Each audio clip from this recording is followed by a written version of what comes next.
Los humanos migramos porque en el desplazamiento anida nuestra esencia. Las palabras han sido siempre nuestro lugar de encuentro. Y este año también lo serán. Nos reuniremos con esos amigos que, aún estando lejos, son parte de esta misma historia. En la 14ª Fiesta del Libro y la Cultura seremos nómadas que reunirán lenguajes, miradas, voces para narrar las historias que cada uno ha recolectado en su viaje personal. Octubre 2 al 11, obra invitada de la literatura universal, El Libro de la Selva. Participa ingresando a www.fiestadellibrolacultura.com. ¿Hacia dónde será nuestro próximo viraje?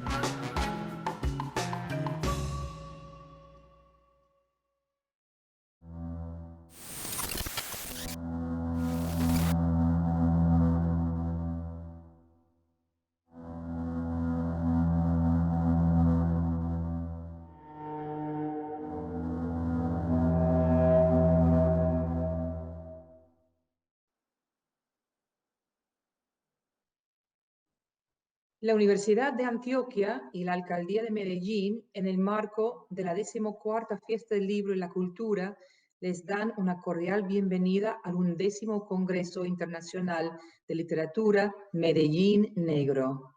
Medellín Negro 2020 es organizado por la Facultad de Comunicaciones y cuenta con el apoyo de la Fiesta del Libro y la Cultura de la Alcaldía de Medellín, la Fundación Universidad de Antioquia, el Instituto Humboldt y el Instituto Goethe de Alemania. Saludamos a los patrocinadores, así como a los ponentes y escritores que participarán en el evento y a todos los espectadores que aceptaron nuestra invitación.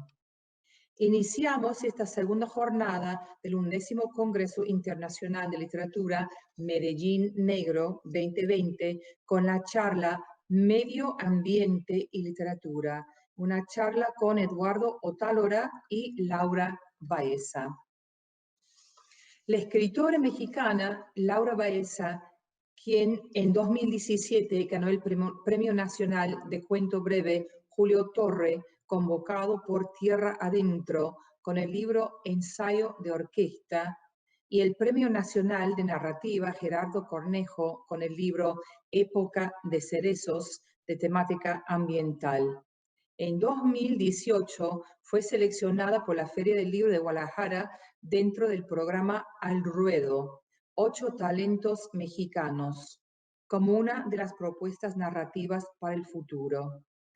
Varios de sus textos han sido publicados en revistas y antologías en México y también en el extranjero. Actualmente, además de escribir ficción, se dedica al trabajo editorial y la creación de contenidos. Y el escritor colombiano Eduardo Otálora, quien es realizador de contenidos literarios en Radio Nacional de Colombia. Estudió filosofía en la Universidad Nacional y luego cursó la maestría en escrituras creativas en esa misma universidad. En 2012 ganó el 20º Premio de Novela Breve Juan March Sencillo por la novela Madolia, que fue publicada en 2013 por la editorial Pretextos y traducida en 2015 al árabe. Su novela La Hora Gris, una distopía sobre los efectos de la contaminación en la humanidad, ha sido galardonada con el Premio Nacional de Novela Ciudad de Bogotá y Dartes 2019 y publicada este mismo año, en 2020, por el Fondo de Cultura Económica. Precisamente el escritor nos acompañó hoy gracias al patrocinio de IDARTES.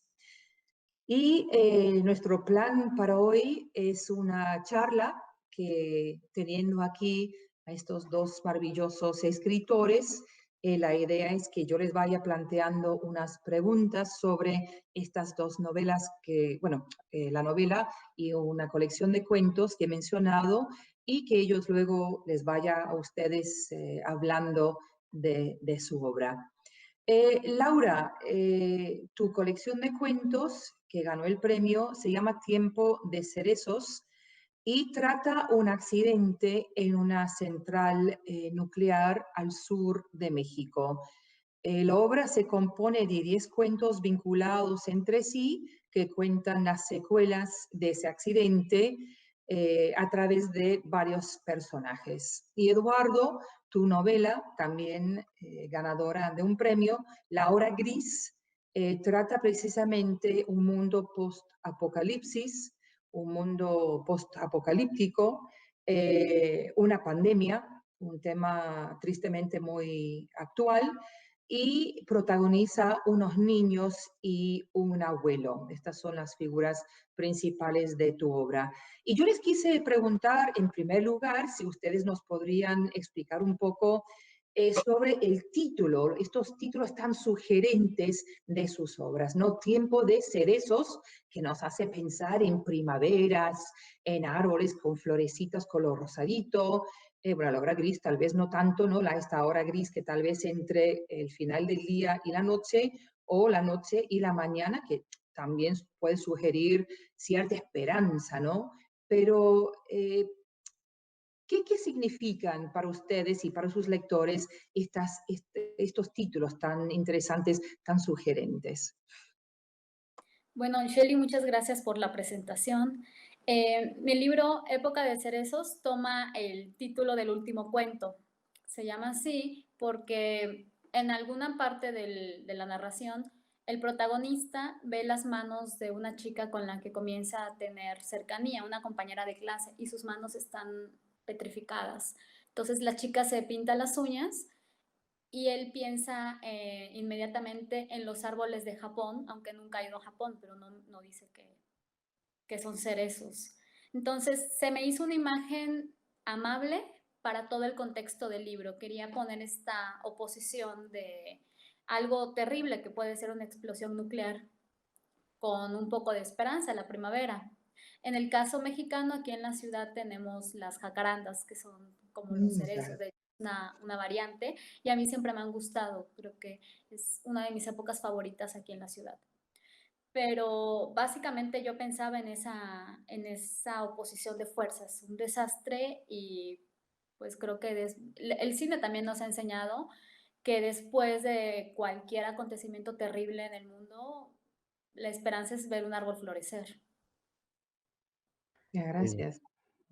Yo soy un poco, pues voy a arruinar la respuesta porque es que está en el epígrafe del libro. Entonces, pues voy a leer el epígrafe y ahí se entenderá y luego explicaré qué tiene que ver la hora gris como concepto con lo que trata el libro. Dice, se conoce como hora gris a ese periodo del día en el que los recién nacidos manifiestan una incomodidad injustificada. La razón es que recuerdan su nacimiento. Eso indican algunos estudios realizados a niños mediante regresión por hipnosis.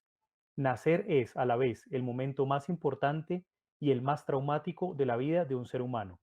Thomas Whitgen, Los monstruos del recién nacido, una guía para padres primerizos. La hora gris entonces no tiene que ver con las horas del día, sino más bien con un momento casi psicológico del niño, del recién nacido, que es un llanto inexplicable.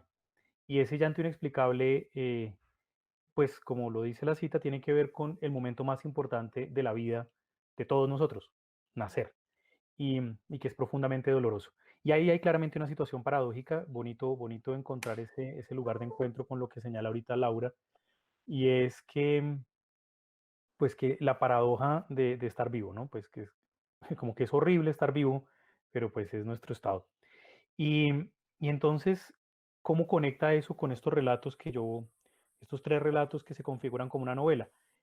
Pues porque lo que traté de capturar fue esos momentos de hora gris de tres personajes, de tres niños.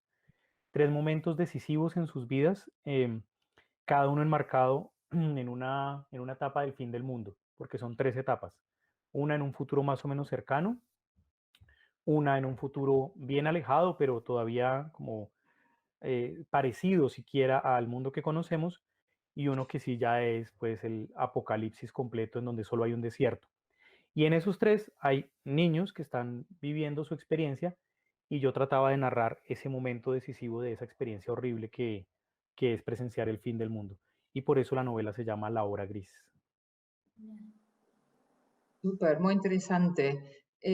O sea, ahí se ve el compromiso, ¿no? De ustedes dos con el tema, que para mí es la destrucción de nuestro mundo, nuestro planeta, nuestro ambiente, un tema también de gran actualidad. O sea, te metes en cualquier diario a nivel mundial y ahí estás leyendo sobre el deshielo, la destrucción de los bosques.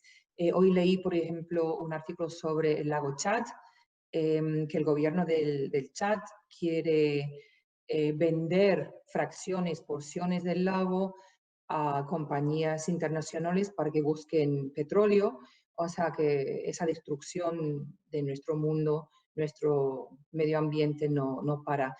Y yo les quería preguntar si ese compromiso es lo que a ustedes les motivó, les incentivó, digamos, para abordar esos temas, por favor. Bueno, a mí el tema nuclear me interesa desde que soy niña, por cuestiones casi familiares. Yo vivía en una parte de México, en el Golfo, que se llama Veracruz. Entonces, en el estado de Veracruz hay una planta, la única planta de energía nuclear en México, la planta de Laguna Verde. Y una vez pasando con mi familia por ahí, vi que decía Laguna Verde, central nuclear. A mí me causó ruido porque yo era una niña y únicamente asociaba central nuclear con lo que veía en televisión. O sea, había visto un par de noticias de Chernobyl cuando estaba en los primeros años de primaria, cosas por el estilo. Entonces, sí se me quedó bastante grabado que cerca de unos, no sé, cientos de kilómetros de donde yo vivía estaba esta planta nuclear. Con el tiempo me fui familiarizando más con el tema hasta que llegó a convertirse en una de mis pequeñas obsesiones. Leí acerca de otros desastres y lo que me llamó la atención fue el poder que tiene el ser humano para crear y para destruir, mucho más para destruir. Con el paso del tiempo quise ponerle orden a esta obsesión y comencé a escribir los cuentos. Más como de qué forma un desastre natural nos toca a todos, porque también yo vivía en el Golfo, cerca del Golfo de México, bueno, a orillas del Golfo de México, donde nos azotan los huracanes todo el tiempo. Entonces, ¿qué pasa después en sociedad cuando tenemos estas inclemencias? Ahora vivo en la Ciudad de México, donde tenemos temblores. Y cualquier cosa que tenga que ver con la naturaleza, cuando el hombre no mete la mano, significa devastación total, pero cuando el hombre mete la mano, no tenemos otra alternativa que asumir que esa devastación nos corresponde a nosotros. No sé si el libro tenga un compromiso social, pero sí tiene una lectura social, porque toca, en cada uno de los cuentos toco la vida de cómo estas personas, los personajes, se ven afectados por cosas ajenas a ellos. La corrupción, creo que todos nuestros países están hermanados por temas similares. Cuando hay un desastre natural, bueno, lo primero que aflora es la corrupción. Todo está mal y esa es la causa de que las cosas no se compongan. Entonces, quizás sí tiene una lectura social más que una intención social. Bueno, sí, yo tengo que confesar que a mí lo que me interesaba desde siempre es que se acabe el mundo. Como que para mí eso es una cosa fascinante. Eh, Sobre todo porque me parece que pues hay algo que a mí me da mucha rabia, rabia y como rabia por adicto será. Y es que siento que Hollywood me ha engañado durante décadas con la figura del apocalipsis. Como que todos los apocalipsis son maravillosos, son interesantes, por lo menos sugerentes, por lo menos llenos de acción. Y, y yo sentía que ahí había trampa siempre, como que yo imaginaba eso en Bogotá, donde yo vivo, y antes vivía en otro lugar en Bogotá, donde había más habitantes de calle y como que todo era un poco más sórdido. Yo decía, pero aquí el apocalipsis, pues a estos habitantes de calle no les va a pasar nada, porque viven en una suerte de apocalipsis diario. Entonces vivía con una sensación como de, sí, de descontento con ese apocalipsis que me proponían. Y eso desde hace mucho rato, desde hace rato, ¿no? Como el engaño de cómo sería de verdad un apocalipsis en Bogotá, o por lo menos en las regiones donde yo me muevo, que es el altiplano cundiboyacense en Colombia. Y eso sumado a unos viajes que tuve que hacer con Radio Nacional de Colombia, me permitió conocer unos lugares donde pasaban dos cosas interesantes, como la sumatoria es muy interesante. La primera es que son tan alejados que allá el apocalipsis no llega ni por televisión, porque es que no hay señal de nada, ni radio, ni televisión, ni internet. Pues para llegar allá hay que como subirse a un bus, luego subirse a un camper, luego subirse a una mula, y como que si allá se acabara el mundo, se enteran 3 años después de que se acabó el mundo, pues porque algo les pasaría. Y lo segundo es que esos territorios también tienen una característica, y es que son los más azotados por la violencia. Entonces, allá se acaba el mundo cada vez que hay una toma guerrillera o que hay un combate entre el ejército y alguna de las fuerzas, o que la delincuencia, o que, en fin, como que el apocalipsis también es todos los días. Y aparecía eso como un germen interesante de pensar el apocalipsis. No ese apocalipsis imaginario del cine, sino un apocalipsis genuino. ¿Cómo se acabará el mundo donde el mundo se acaba todos los días? Y a mí eso me apasionó. Dije, ese sí es el escenario donde yo quisiera ubicar una historia. El problema era cómo hacer, y esto es lo paradójico, que llegue el apocalipsis a ese lugar. Y ahí es donde aparece una casualidad en mi vida, y es que cuando yo empecé a trabajar, pues como toca trabajar en lo que sea porque hay que ganar plata, pues porque hay que vivir, la primera clase que yo dicté en mi vida era sobre desarrollo sostenible. Y pues yo no tenía ni idea de eso, entonces más o menos tuve que hacer un curso intensivo de 2 días para poder dictar mi primera clase. Y luego estuve dictando la clase durante 7 años. Entonces las problemáticas ambientales y económicas estaban como por ahí rondándome. Y cuando apareció el proyecto de esta novela, yo dije, necesito que el apocalipsis llegue allá a esa montaña lejana. ¿Qué hace que se acabe el mundo? Y ahí tenía opciones, ¿no? Tenía un meteorito, que siempre serán buenos los meteoritos. El tsunami no me aguantaba, como que los terremotos no me daban para destruir, es que allá no llega nada, Micho, no llegan ni las ondas sísmicas. Em, pero lo que sí llegaba, y eso es producto pues de lo que se estudió después de la explosión de Chernóbil, era una nube de contaminación radioactiva. Eso sí acaba con el planeta. Sí tenemos fuera como una serie de explosiones en cadena de plantas nucleares. Y lo que pasó ahí fue que dije, bueno, hagamos explotar unas plantas nucleares al norte. Y al norte es esa que explotó ahí, Laura, seguramente terminó afectando acá porque explotaron, en mi novela, explotaron una serie de plantas. Y esa nube tóxica va recorriendo el mundo, el continente, hasta que eventualmente los efectos de esa contaminación llegan allá a esa montaña y contaminan el agua. Y pues si ya se contaminó el agua, de ahí para adelante todo es la perdición. Y eso es lo que pasa, eso es lo que está detrás de esta novela. No arranca con una preocupación sobre el medio ambiente, sino que arranca con mi background, con que ese es un hecho real de nuestro Ujú. camino hacia el apocalipsis. Es decir, ahí es donde se desencadenará nuestro fin del mundo más realista y menos, ¿cómo se diría eso? Espectacular que Mad Max y esas cosas. Ok, muchas gracias. Y súper interesante, ¿no? Que lo que vos, claro, estás demostrando, estás proponiendo es que las consecuencias de las acciones humanas llegan hasta los finales del planeta, básicamente.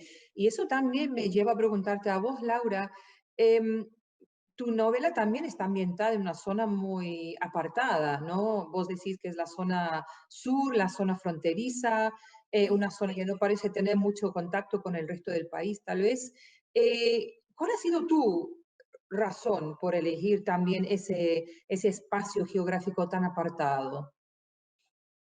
Bueno, yo ahora vivo en el centro del país y aquí llevo a cabo mis actividades, pero pasé la mayor parte de mi vida en la periferia. No sé si en sus países sea así, probablemente, pero lo que sucede en la capital es lo que llama la atención y es lo que Ya. importa.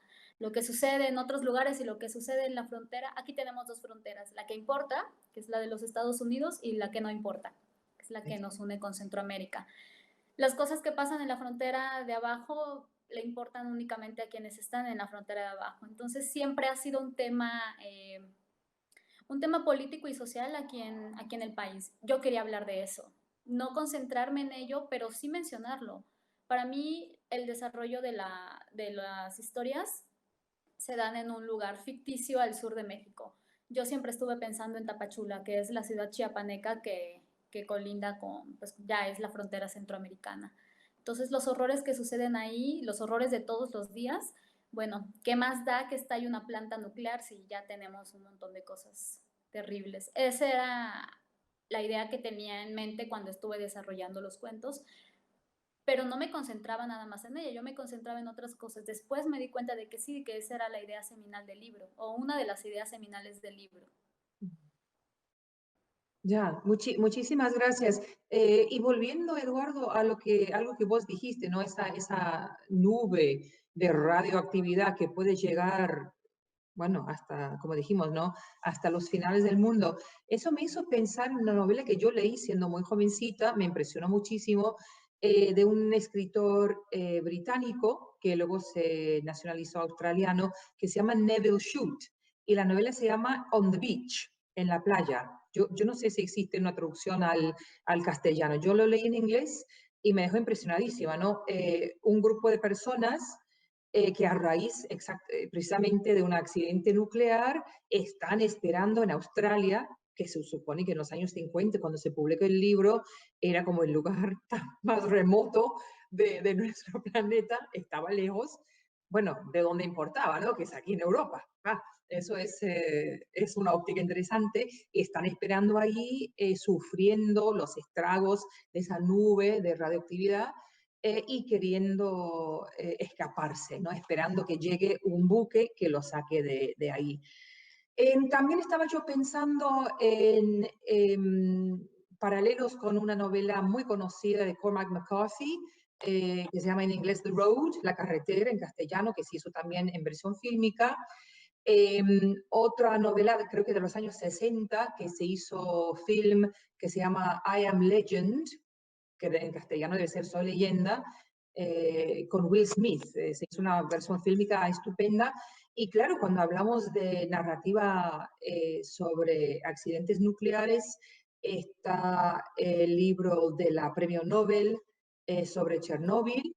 Hay una novela mexicana también aquí lo tengo apuntado, Ileana Olmedo, de hace 2 años, que también se llama así. Luego una serie televisiva que tuvo mucho impacto a nivel mundial también sobre el accidente nuclear de Chernóbil. Entonces yo veo que ustedes pueden insertarse, o sus obras pueden insertarse en una larga historia literaria, siendo yo profesora de literatura, ¿no? Que todo esto me fascina, esa corriente que ya lleva muchas décadas manifestándose a nivel mundial sobre los desastres ecológicos, los desastres nucleares. Y yo les quería preguntar, ¿cómo se sienten ustedes si yo les sugiero que forman parte de esa fascinante corriente literaria internacional sobre estos temas? ¿Cómo lo ven? Pues, si me permiten, Adelante. eh, Sí. es raro. Es que, yo creo que, y aquí voy a hacer una percepción muy personal, yo creo que hay autores que, voy a hacer la analogía con la natación o con los deportes en general, con el atletismo de pronto, con la natación me gusta. Como que si uno va nadando y saca la cabeza para respirar, avanza bien. Pero si además de sacar la cabeza para respirar y mirar cómo van los otros competidores en sus carriles, de pronto se demora un poquito. A veces yo siento que hay autores y autoras que escriben como mirando para los lados, ¿no? Como, ¿dónde estoy? ¿A quién le escribo? ¿Quiénes escriben como yo? ¿Quiénes han escrito? Y a mí es que el cerebro no me da para tanto. A mí es que no me llegan las neuronas para estar pendiente de mí, mis problemas, la casa, los trabajos, y fuera de eso entender si pertenezco o no, o dialogo o algo. Entonces yo ahí honestamente sí soy un poco más a lo bestia, a lo bestia me refiero voy por mi carril con un objetivo estético, con un objetivo narrativo, con un trabajo sesudo, a salir al otro lado, a llegar al final del reto que me impuse. Y cuando salga de todo ese lío, ahí sí miro qué fue lo que pasó. Y qué fue lo que pasó es en serio, es como incluso con quienes dialogué inconscientemente en la obra. Por ejemplo, en la obra, para mí Cormac McCarthy y la carretera en la obra Gris es un eje y es una pelea, porque pues yo dije, ese señor salvó a los protagonistas. En un momento de la novela les da la oportunidad de tener unas manzanas y em, y esas manzanas les salvan, les dan oportunidad. Y a mí eso me dio mucha rabia. Yo dije, Y, son, no, y no es una sola ocasión, son varias ocasiones y yo que dije, sorpresivamente encuentran un almacén lleno de comidas exacto, y bebidas. O y a sea, mí ya, eso me el daba truco ira, narrativo ahí, tal ya. cual.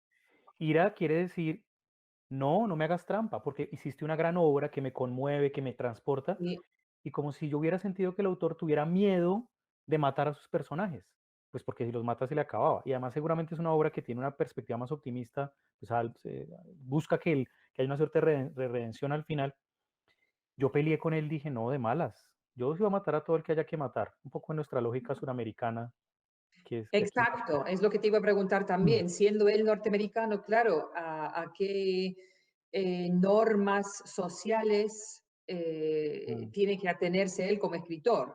Que vos siendo colombiano, pues no tenés que obedecer, digamos, ya. Sí, y seguramente no hacen parte de mi cabeza, y seguramente es en serio, lo digo como un chiste, pero puede ser muy así, y es, pues aquí matamos con tanta facilidad que, pues en la Ujú. ficción yo tampoco, digo, mi ADN crece en que en medio de explosiones y de muertos y demás, pues como que mi imaginario era fácil matar gente y matar a los personajes.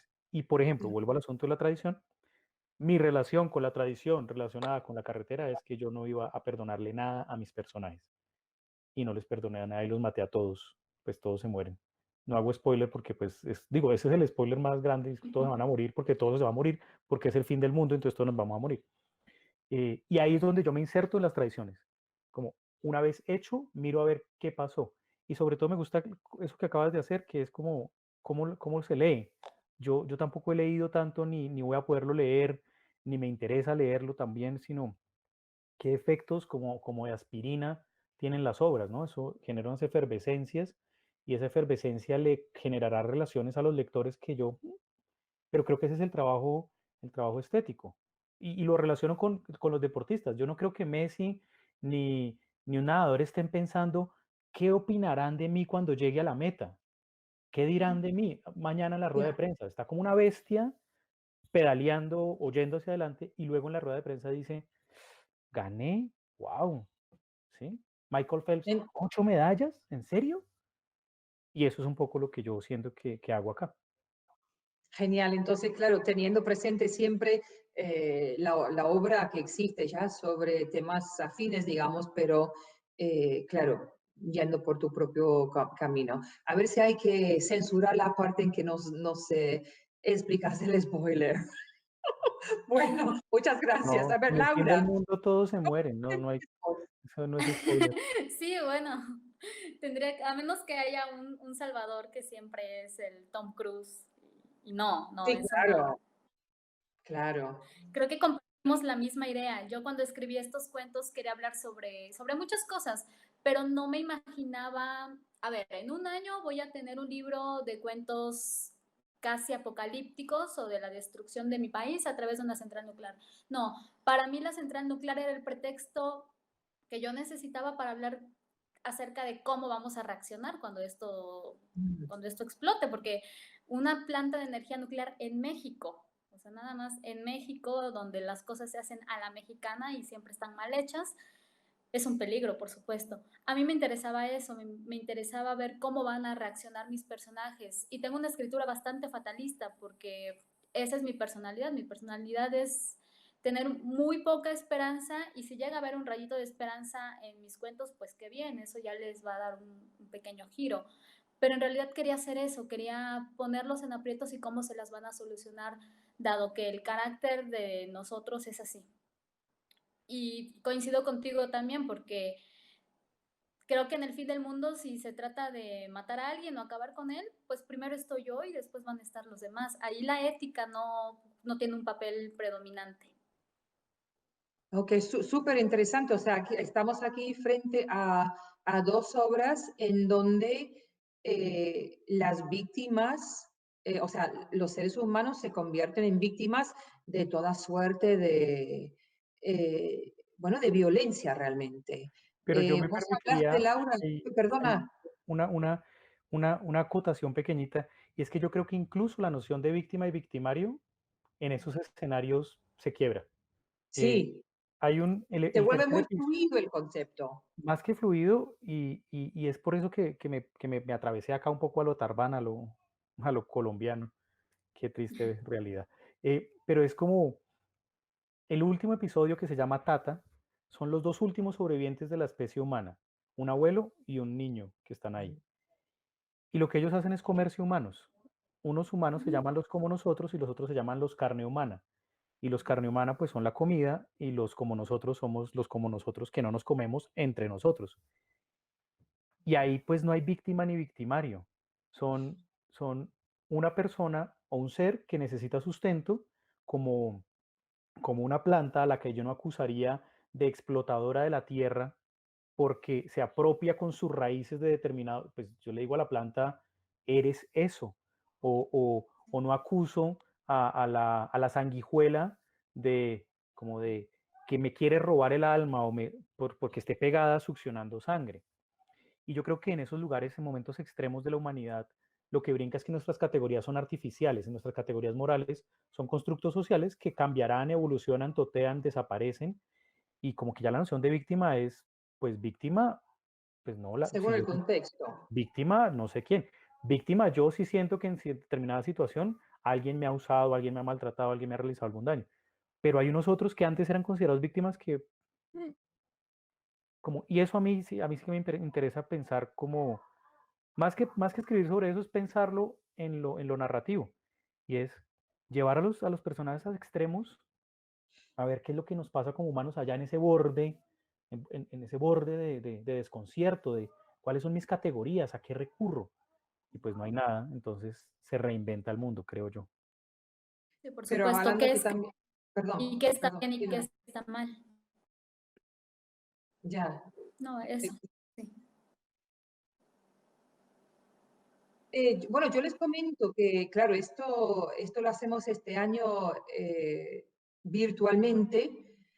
Yo este año no puedo estar en Medellín, yo suelo ir todos los años al Congreso, que ha sido para mí un honor y también muy fascinante, porque imagínense ustedes, y también quienes vean esto, ¿no? Que siendo europea, yo vengo de un contexto, un entorno tan absolutamente diferente. Yo me acuerdo una vez en el Congreso de Medellín Negro, yo había mencionado una cifra de que tu posibilidad de ser, o sea, de que te maten de un tiro o como sea, de que seas víctima mortal de una violencia en Europa, es que no existe eso. Simplemente no existe. Y luego la posibilidad de que te maten en sus países, en sus respectivos países, es que es muy grande esa posibilidad. Y claro, también es interesante para mí ver su obra desde acá, porque estoy yo aquí, claro, confinada en Europa, eh, desde mi perspectiva. En este momento también estoy releyendo, por ejemplo, La familia de Pascual Duarte, y claro, como europea, supongo que yo respondo también ese texto eh, viendo quién es víctima de qué y cómo se manifiesta socialmente y textualmente la violencia, ¿no es cierto? Em, pero una cosa que sí que me fascinó en sus respectivas obras fue la victimización. Pero claro, como vos has dicho, Eduardo, ¿no es cierto? Establecer unos límites claros entre quién es víctima y quién comete la violencia, pues muy difícil. Y otra cosa, Laura, que me fascinó también fue que, hablando de víctimas y violencia, que después del desastre, las personas siguen su rumbo violento, o sea, siguen matando, raptando, coimando con su corrupción, o sea, para mí el mensaje es que, bueno, aquí no aprendimos nada. Efectivamente, aquí no aprendimos nada y creo que me quedo muy corta con lo que yo hago a nivel ficción, con lo que se hace en periodismo literario o simplemente periodismo. Yo me quedaría cortísima porque lamentablemente la realidad aquí no supera y yo creo que en el caso colombiano vamos prácticamente de la mano.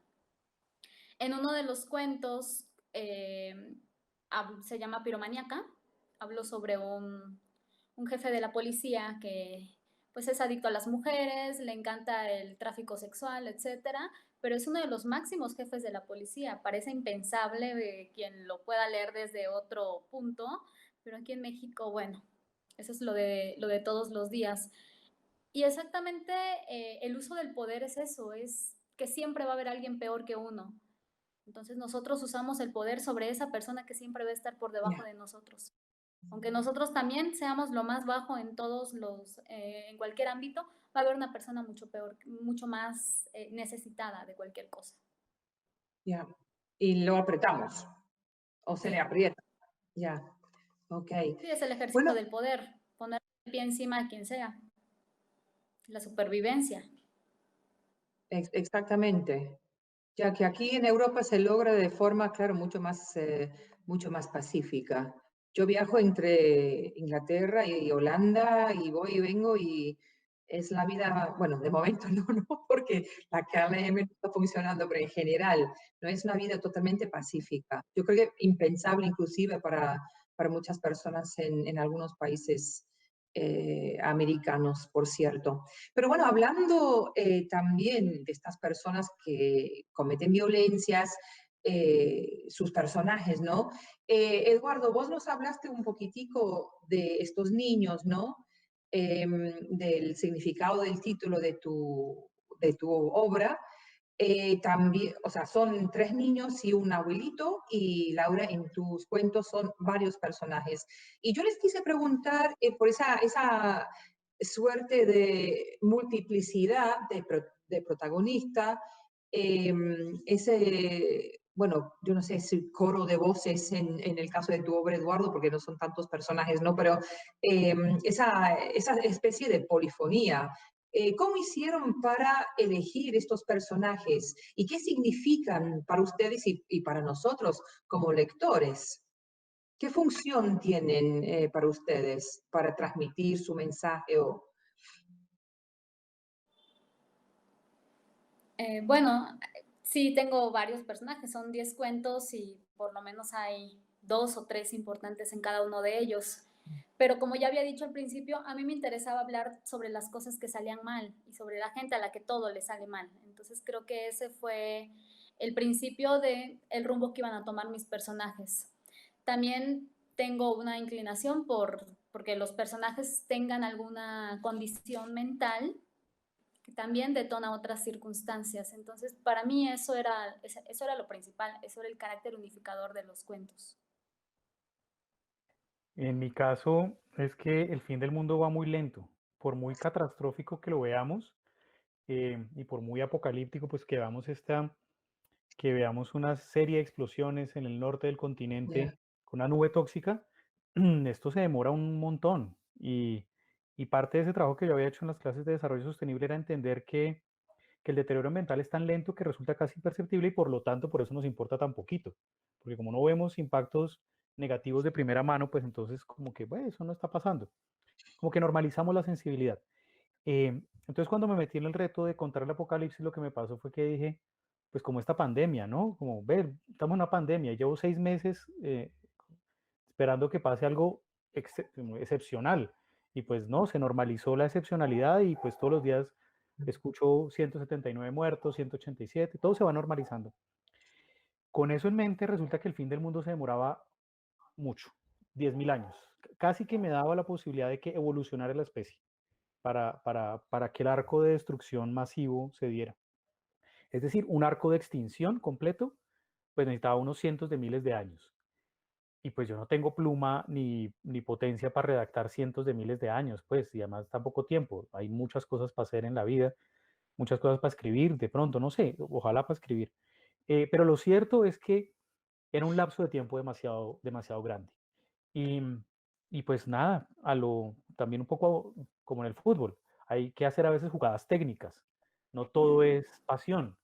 Y entonces la jugada técnica es parcelar los episodios en 3 partes.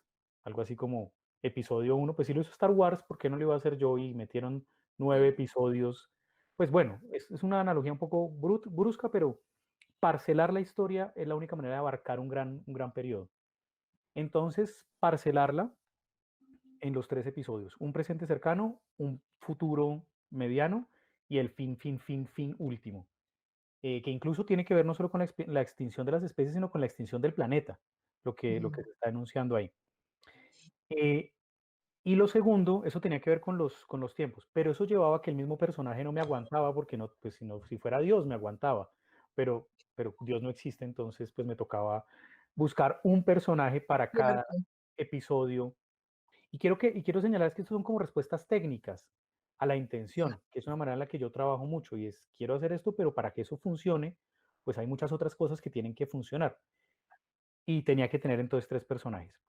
Y luego que por qué niños. Y entonces venía el asunto que me parece para mí fundamental, y es que quienes pueden percibir de manera naturalizada o normalizada asuntos que para un observador sean aterradores, ¿sí? Como, ¿quién me permitiría a mí contar algo horrible sin que ese personaje lo perciba como horrible, pero para que un espectador diga, ¡ah! Y ahí me acordaba de un autor que se llama Marcel Sbob con un libro que para mí es una salvajada que se llama La Cruzada de los Niños, que cuenta cómo los niños en la época de las cruzadas los mandaron allá a rescatar el Santo Grial, que es una salvajada, porque cómo van a mandar a niños a recorrer desde Europa hasta África, más o menos al que mejor le fue, lo violaron y lo ahogaron después. Es para resumir un poco los horrores de lo que vivieron. Y yo con eso en mente dije, ¿y por qué ninguno de esos niños se rebotó? Pues la respuesta es que los niños, como viven en entornos horribles, naturalizan comportamientos horribles como propios. Pasa con las violencias en nuestros continentes, pasa con la pobreza, pasa con la vida, pasa con, como lo señalabas ahorita, que para ti no es concebible una muerte por bala, mientras que para aquí en la comuna de Medellín la muerte por bala es un cotidiano.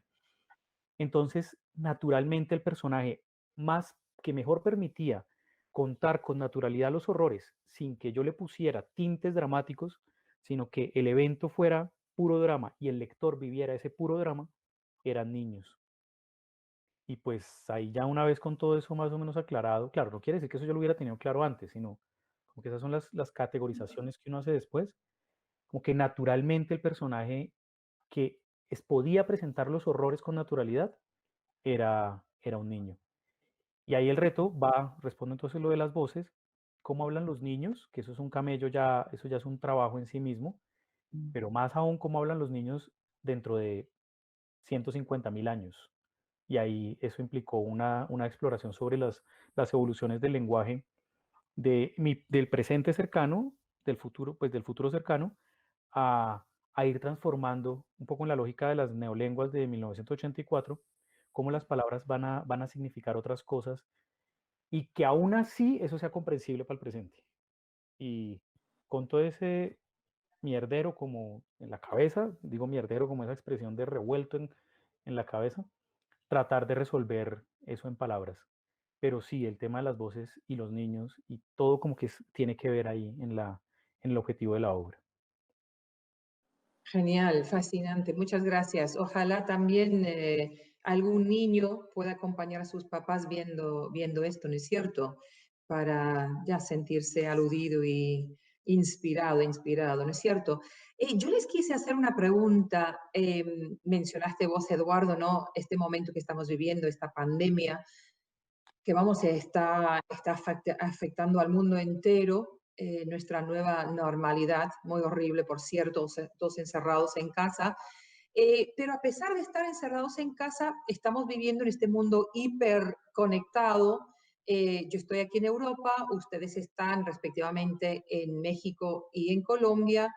Em, el Congreso Medellín Negro, la Fiesta del Libro, también, claro, tiene lugar en Colombia. Y entonces yo creo que ustedes deben tener contacto con sus lectores, con sus admiradores, con sus fans o con las personas que hayan leído sus obras y que los quiera comentar, por ejemplo. Y una pregunta un poco general, si por las redes sociales, por YouTube, por los comentarios online, ¿cuál ha sido la respuesta de sus lectores, de su público a su obra, por favor?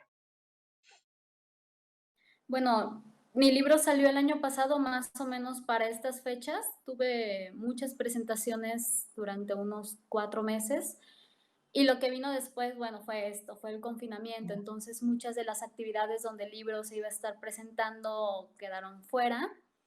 Pero pasó algo muy curioso, que también cuando salió el libro, se acababa de estrenar Chernobyl, la serie de HBO. Ujú. Entonces, sí, algunas personas me decían, ay, acabo de ver la serie y estoy interesada en el libro. Es una mexicanización del desastre. Y yo les explicaba que no precisamente una mexicanización, sino que compartíamos el tema. Eso fue muy interesante para mí y creo que me sentí bastante halagada con esos comentarios. Después, ya cuando el libro se fue leyendo un poco más y salieron comentarios acerca de los cuentos y detalles en particular, pues sí, me decían, es que esto sí me recuerda, está ubicado en un cierto lugar de México, pero sí me recuerda a mi contexto, que es en el norte de México o Claro, fuera del país. Era lo que yo pretendía hacer también, crear una universalidad a partir de algo muy específico.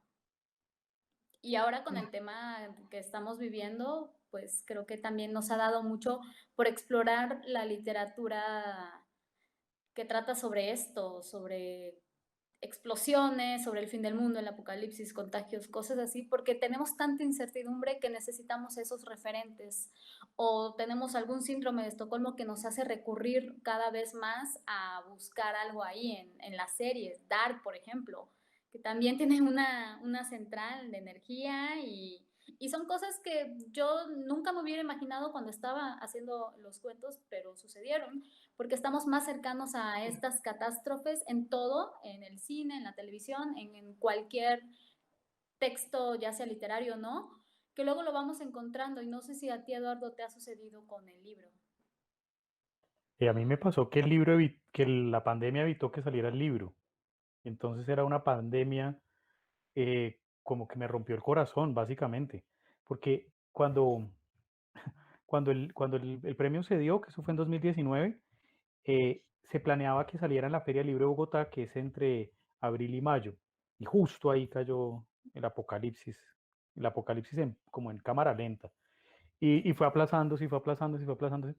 Y yo decía, pues un poco paradójico que uno hablando del fin del mundo y el fin del mundo acabándose, pero yo no puedo hablar porque el fin del mundo no me deja. Me dio rabia, la verdad, fue como, no, están de malas yo. Luego el libro salió eh, y entonces voy a hablar un poquito, como un poquitín sobre lo que he podido percibir de los lectores y es que lloran mucho, que se quejan, les duele, que manifiestan que es un libro conmovedor, entienden que no es un libro sobre esta pandemia, sino que es un libro que casualmente ocurrió o pues vio la luz en esta época. eh, pero lo que a mí más me alegra es que sobre todo entienden que hay algo, que hay como un dolor en esto que yo trato de contar. Voy a hacer ahí una salvedad. Yo no escribo pensando que quiero que el otro sienta. Yo hago como un trabajo, mejor dicho. Si soy como una suerte de ingeniero, el ingeniero pues le dicen hay que hacer una casa ahí y él no se pregunta como, ¿y qué sentirá el peatón cuando transite acá? Pues eso lo pregunta el arquitecto, pero el ingeniero es como que esto se mantenga, que no se caiga. Em, yo lo hago muy así, pero lo que me da mucha curiosidad es qué sienten las personas y lo que han sentido ha sido algo, pues para mí halagador, pero, pero doloroso y es conectarse con los dolores que están en juego en la novela. Y, y eso a mí me parece súper bonito porque como que me da en este suerte de pesimismo en el que me enmarco, me da un poquito de esperanza de, ven, todavía sentimos cosas, todavía el alma se nos estremece en la literatura o se nos estremece por cosas que pasan en el mundo y eso es una respuesta favorable. Eh, ya veremos qué más pasa. Digo, los libros tienen unas vidas raras. Vamos a ver qué puede decir. Lo cierto es que yo sí creo que apareció un nuevo tema en la literatura universal, que no es nuevo porque sea hoy, pero como que es muy marcado, y es la sensación de declive total, como la sensación de que todo puede salir mal. Yo creo que eso sí es una pregunta del siglo XXI, una sensación del siglo XXI, probablemente después de Terminator y de Skynet, como que nos tomábamos eso en chiste, pero que ahora es en serio, es todo puede salir mal. em, y ese es un nuevo tema que para los lectores y para los autores creo que empieza a brincar mucho, a conectar mucho, y es cuando todo salga mal. y bueno, ya veremos qué pasa ahí. No puedo tampoco, no me voy a arriesgar a decir que va a haber algo porque va ahí, le atino en otro libro y arruino. Entonces, sí. Más spoilers de tu parte, Eduardo. Bueno, les felicito por el gran éxito que han tenido sus obras entre su público. Yo les comento que siendo yo público de ustedes aquí en Europa, me ha sido extremadamente difícil hacerme con las obras, pero de verdad les felicito.